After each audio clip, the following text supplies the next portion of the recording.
Good morning student, आप सभी का हमारे YouTube चैनल हिंदी ट्यूटोरियल में हार्दिक स्वागत है। आज के इस क्लास में हम साहित्य सागर में सुप्रसिद्ध लेखक सुदर्शन जी द्वारा रचित एक मार्मिक कहानी बात अठन्नी की पर चर्चा करेंगे। ये मात्र एक कहानी नहीं बल्कि मानव समाज में व्याप्त दोहरेपन का प्रत्यक्ष प्रस्तुतिकरण है। इस कहानी में न्याय व्यवस्था पर करारा व्यंग किया गया है, साथ ही समाज के उच्च तथा प्रतिष्ठित पदों पर आसीन लोगों पर भी प्रहार किया गया है, जो रिश्वत लेकर भी सम्मानित जीवन व्यतीत करते हैं, जबकि एक निर्धन व्यक्ति केवल एक अठन्नी की हेरा फेरी करने के जुर्म में 6 महीने का कारावास का दंड भोगने पर मजबूर होता है। तो आइए इस रहस्य से पर्दा हटाते हुए कहानी से सीधे जुड़ते हैं। रसीला इंजीनियर बाबू जगत सिंह के यहाँ नौकर था। 10 रुपए वेतन था। गांव में उसके बूढ़े पिता, पत्नी, एक लड़की और 2 लड़के थे। इन सब का भार उसी के कंधों पर था।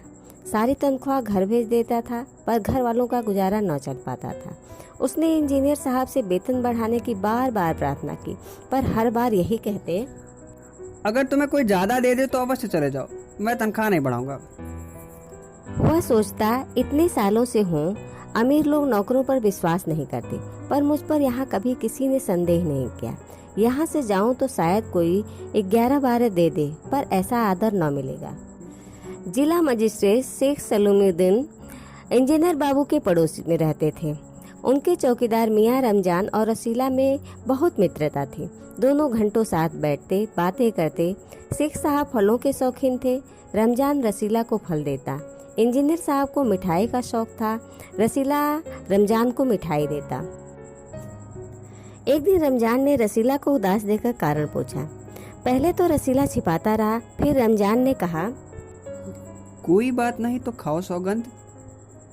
रसीला रमजान का हट देखा तो आंखें भर आई और बोला, घर से खत आया है, बच्चे बीमार हैं और रुपया नहीं है, तो मालिक से पेशगी मांग लो। कहते हैं एक भी पैसा नहीं दूंगा। रमजान ने ठंडी सांस भरी। उसने रसीला को ठहरने का संकेत किया और आप कोठरी में चला गया।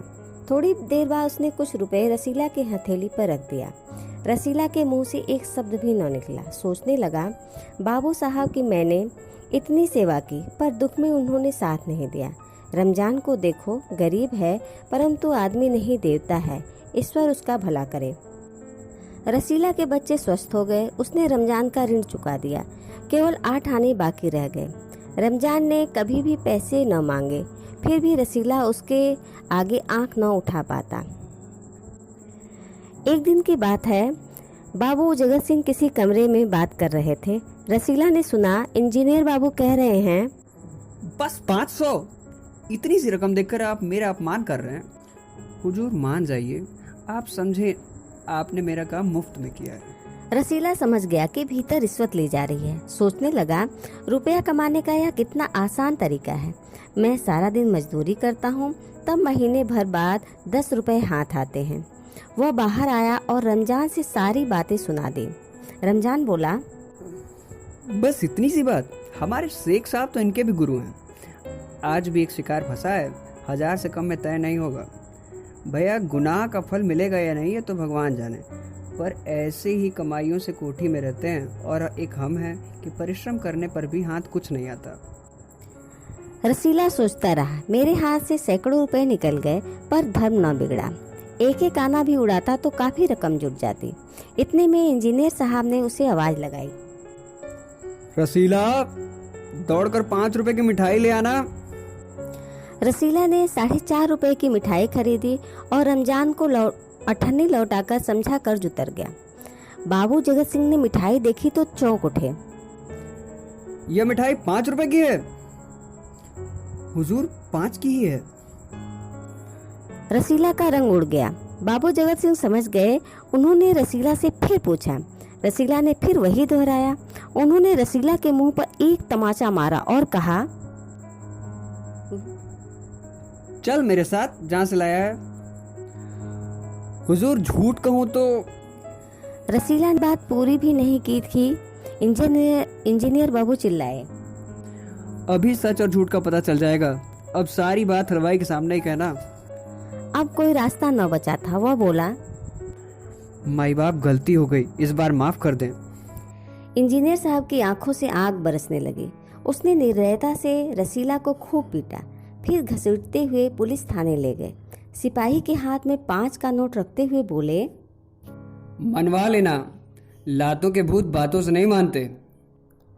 दूसरे दिन मुकदमा शेख सलूमीद्दीन के कचहरी में पेश हुआ। रसीला ने तुरंत अपना अपराध स्वीकार कर लिया। उसने कोई बहाना न बनाया। चाहता तो कह सकता था कि यह साजिश है, मैं नौकरी नहीं करना चाहता था, इसलिए हलवाई से मिलकर मुझे फंसा रहे हैं। पर एक और अपराध करने का साहस वह न जुटा पाया। उसकी आंखें खुल गई थी। वह हाथ जोड़कर बोला, हुजूर, मेरा पहला अपराध है, इस बार माफ कर दीजिए, फिर गलती नहीं होगी। शेख साहब न्यायप्रिय आदमी थे। उन्होंने रसीला को 6 महीने की सजा सुना दी और रुमाल से मुंह पोंछा। यह वही रुमाल था जिसमें एक दिन पहले किसी ने 1000 रुपए बांध कर दिए थे। फैसला सुनकर रमजान की आंखों में खून उतर आया। सोचने लगा, यह दुनिया न्याय नगरी नहीं है, अंधेर नगरी है। चोरी पकड़ी गई तो अपराध हो गया। असली अपराधी बड़ी बड़ी कोठरियों में बैठे दोनों हाथों से धन बटोर रहे हैं। उन्हें कोई नहीं पकड़ता। रमजान घर गया। एक दासी ने पूछा, रसीला का क्या हुआ? 6 महीने की कैद। अच्छा हुआ, वह इसी लायक था। रमजान ने गुस्से में कहा, यह इंसाफ नहीं, अंधेर है। सिर्फ एक अठन्नी की ही तो बात थी। रात के समय जब 1500 के चोर नरम गद्दों पर मीठी नींद ले रहे थे, अठन्नी का चोर जेल की तंग कोठरी में पछता रहा था। इसी के साथ हमारी ये कहानी समाप्त होती है। उम्मीद है कि आपने इस कहानी को न सिर्फ सुना होगा बल्कि इसके वास्तविक अर्थ को भी आत्मसात कर सके होंगे।